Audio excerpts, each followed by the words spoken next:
वहां तो राहुल गांधी जी को रोकना चाहिए नू। अगर कोई गाली दे रहा है, आप प्रधानमंत्री के सपना देख रहे हैं, एक दूसरा मुख्यमंत्री का सपना देख रहे हैं, और वहां किसी को माता जी को गाली दिया जा रहा है, ये गलत बात है। वहां रोकना चाहिए कि नहीं, ऐसा भाषा का प्रयोग आप लोग मत कीजिए। आपके भी माता जी मुख्यमंत्री रही है, आपको भी सोचना चाहिए कि भाई किसी के माता जी है, चाहे मेरी है चाहे दूसरे के है, किसी के। तेजस्वी यादव जी को पीछे धकेल दिया गया, जिसको राहुल गांधी मुख्यमंत्री बनाने का सपना देख रहे हैं, उनको पीछे धकेल दिया गया। और जो हमारे देश के डीएनए के बारे में सवाल करता है, उसको आप गाड़ी पर घूम रहे हैं, और आप देश के बात करते हैं, देश के मुख्यमंत्री बनने का सपना देखते हैं। कभी भी देश के जनता इस पर माफ आपको नहीं करेगी। जो हमारे बिहार के बारे में सब बोलेगा, जो बिहारियों के बारे में सब बोलेगा, उसको आप गाड़ी पर लेकर घूमिएगा। मिलना चाहिए, अगर मिलता है तो आप चुनाव लड़िएगा, बिल्कुल लड़ेंगे, मौका मिलना चाहिए, बिल्कुल टिकट मिलेगा। और प्रदेश नेतृत्व ने भी भरोसा हमको है, और उनको के ऊपर भी हमको भरोसा है कि अगर भाजपा के खाता में जाएगा टिकट हमको मिलेगा। पप्पू जी, आज का जो प्रेस कॉन्फ्रेंस है किस मुद्दे को लेकर है? जी प्रणाम, आपके पूरे दर्शकों को मेरे तरफ से नमस्कार है। आज ये प्रेस कॉन्फ्रेंस बहुत दुख के साथ बुलाया गया है। जो कटिहार में कार्यक्रम में राहुल गांधी जी और तेजस्वी यादव जी के सामने माननीय देश के प्रधानमंत्री जी के माता जी के बारे में जो सब टिप्पणी किया गया, जो माता जी आज हम लोग के बीच में नहीं है, उनके बारे में इतना गलत शब्द का बात किया गया, इतना गलत शब्द बोला गया, ये बहुत निंदनीय है। और तेजस्वी यादव और राहुल गांधी जी के सभा में ऐसा बात बोला गया, ये बहुत गलत बात है। ये लोग देश के बात करते हैं और किसी को माता जी को गाली दिलवाते हैं, अपने मंच पर खड़ा रहते हैं, और उस पर इनको राहुल गांधी जी को, तेजस्वी यादव को माफी मांगना चाहिए, वहां रुकना चाहिए। भाई ऐसे भाषा का प्रयोग मत कीजिए। और कोई नहीं, राहुल गांधी जी उसमें कुछ बोले नहीं, तेजस्वी यादव जी कुछ बोले। गाली दिया किसने? वहां के पब्लिक ने दिया, जो जनता थी, और ये लोग सुनते रहे। और इन लोग को और यही आ रहा था कि भाई देश के प्रधानमंत्री जी के बारे में इतना सब बात बोला जा रहा है, उनके माता जी के बारे में सब बोला जा रहा है। जहां तक देश के लिए बहुत दुख की बात है। मंच से प्रधानमंत्री मोदी जी को भी गाली दी गई। उसको लेकर जो आयोजक थे, जो जिन्होंने प्रोग्राम रखा था, उन्होंने सार्वजनिक तौर पर माफी भी मांग लिया है। उसके बाद भी इस को थोड़ा सा ज्यादा तूल पकड़ाना कहां तक जायज है? नहीं, वहां तो राहुल गांधी जी को रोकना चाहिए नू।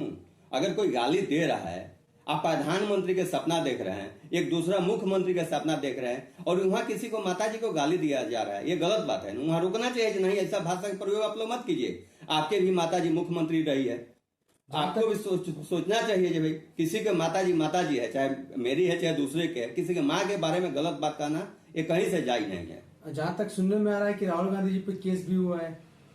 राहुल गांधी जी पर केस हुआ है, और जो करकाता है उनके ऊपर भी हुआ है। अच्छा, देश में एक और मामला, हमारे प्रदेश में एक और मामला ऐसे बढ़ चढ़ के सामने आ रहा है कि दो मुख्यमंत्री इस रैली में शामिल हुए हैं, जो माननीय एम.के. स्टालिन और रेवंत रेड्डी हैं। उनको लेकर आप क्या कहेंगे, जो हमारे प्रदेश के सभ्यता संस्कृति को लेकर हमेशा अभद्र टिप्पणियां करते रहते हैं, फिर भी उनका बिहार में आकर रैली में शामिल होना ये कहां तक जायज है? देखिए, बिहार में रैली में शामिल हुए और जिस गाड़ी पर वो लोग थे आप देखे होंगे, और उस गाड़ी पर तेजस्वी यादव जी को पीछे धकेल दिया गया, जिसको राहुल गांधी मुख्यमंत्री बनाने का सपना देख रहे हैं, उनको पीछे धकेल दिया गया। और जो हमारे देश के डीएनए के बारे में सवाल करता है, उसको आप गाड़ी पर घूम रहे हैं, और आप देश के बात करते हैं, देश के मुख्यमंत्री बनने का सपना देखते हैं। कभी भी देश के जनता इस पर माफ आपको नहीं करेगी। जो हमारे बिहार के बारे में सब बोलेगा, जो बिहारियों के बारे में सब बोलेगा, उसको आप गाड़ी पर लेकर घूमिएगा, और वहीं आपका कोई सम्मान नहीं होता, आपको पीछे धकेल दिया जाता है, और वो आगे आ जाता है मंच गाड़ी पर। तो हर पार्टी में है कोई ना कोई कुछ ना कुछ हमेशा बोलते रहता है, अभद्र भाषा का भी प्रयोग करता है। कहां तक जाए है राजनीति में? नहीं, देखिए, राजनीति सब किसी को करना चाहिए, मगर किसी को माँ को, किसी को बहन को, किसी को बाप को गाली शब्द का प्रयोग करना बहुत गलत है। आप व्यक्तिगत हमसे राजनीति में दुश्मन हो सकते हैं, मगर माता ने क्या किया है? जो माता मेरी धरती पर नहीं, उस माता जी के बारे में इतना सब बात बोल रहे हैं, ये कहां तक सही है? राहुल गांधी और तेजस्वी यादव को आप क्या बोलेंगे इसको लेकर? राहुल गांधी और तेजस्वी यादव को साझा मंच से पूरे देश से माफी मांगना चाहिए। जो हम लोग को कार्यक्रम में गलती हुआ है, हम देश से माफी मांग रहे हैं। प्रशांत किशोर कहते हैं कि राहुल गांधी हाथ छोड़ के ललटेन उठा के बिहार में घूम रहे हैं। ये प्रशांत किशोर जी तो पहले राहुल गांधी जी का झोला धोए हैं, पहले भाजपा के धोए, उसके बाद राहुल गांधी जी को। तो प्रशांत किशोर जी का अलग अपना राजनीति है, वो अलग अपना राजनीति अलग कर रहे हैं। वो किस एथी पर राजनीति कर रहे हैं। वो मार्केट के एक आदमी है, उनको शुरू से मार्केटिंग किए हैं, अब खुद अपने बिहार में आए हैं राजनीति कर, इसलिए जो मार्केटिंग में उनको अब ज्यादा भाव मिल नहीं रहा था, तो अब सोचे हम खुद काहे नहीं मुख्यमंत्री बनने को सपना देखे। वो तो कह रहे हैं कि अभी इसके बाद मैंने हम ही मुख्यमंत्री बनेंगे, अब जो 2025 का चुनाव होगा उसमें हम मुख्यमंत्री बनेंगे। वो तो मुख्यमंत्री तो दूर का है, विपक्ष में भी रहने लायक कोई नहीं रहेगा। जो 2019 में भाजपा ने किया था, विपक्ष में भी कोई नहीं था केंद्र में, वैसे ही बिहार में भी विपक्ष का कोई नेता नहीं बचेगा। प्रशांत किशोर ने हाल ही में माननीय मंगल पांडे को लेके एक बहुत बड़ा खुलासा किया था, इस पे आप क्या कहेंगे? देखिए, माननीय मंगल पांडे जी, प्रशांत किशोर जी का जानकारी होना चाहिए, जो उनके पीछे पीछे झोला लेकर चल रहे थे।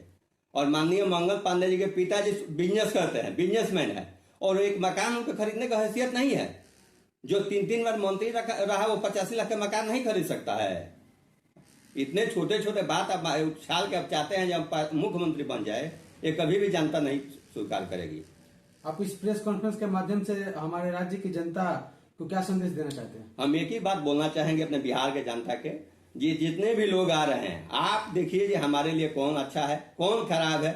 जो अच्छा नहीं है उसको बाहर कीजिए, किसी भी उसको सपोर्ट आप मत कीजिए, और बिहार के भविष्य के बारे में सोचिए। बिहार के दो ही भविष्य है, नरेंद्र मोदी या नीतीश कुमार जी, इसके बारे में आप लोग सोचिए और दोनों को सपोर्ट कीजिए। क्या आपका मन है चुनाव लड़ने का बड़हरिया से? देखिए, ये तो पार्टी को फैसला करना है। अभी तो हमारा सीटें बंटवार नहीं हुई है, तो कौन लड़ेगा। अगर पार्टी मौका देगी तो जरूर हम चुनाव लड़ेंगे। और बीजेपी नेताओं का तो मांग है कि इसको बड़हरिया को बीजेपी को दे दिया जाए, क्योंकि 3 बार जदयू के एमएलए रहे हैं यहाँ पे, तो अब की पर बड़हरिया में बीजेपी को चांस दिया जाए। नहीं, मिलना चाहिए। अगर मिलता है तो आप चुनाव लड़िएगा? बिल्कुल लड़ेंगे, टिकट मौका मिलना मिलेगा? चाहिए। बिल्कुल टिकट मिलेगा, और प्रदेश नेतृत्व ने भी भरोसा हमको है, और उनको के ऊपर भी हमको भरोसा है कि अगर भाजपा के खाता में जाएगा टिकट हमको मिलेगा। अभी जो यहाँ की बड़हरिया की जनता है, उनको क्या संदेश देना चाहेंगे इस प्रेस कॉन्फ्रेंस के माध्यम से?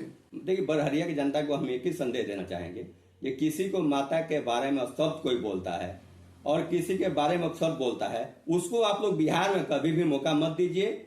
उसको बिहार से दूरे रहने दीजिए। जैसे वो अंग्रेज है, अंग्रेज बना के रखिए, बिहार में मौका मत दीजिए, नहीं तो बिहार फिर 2005 के पहले वाला जिंदगी जीने लगेगा।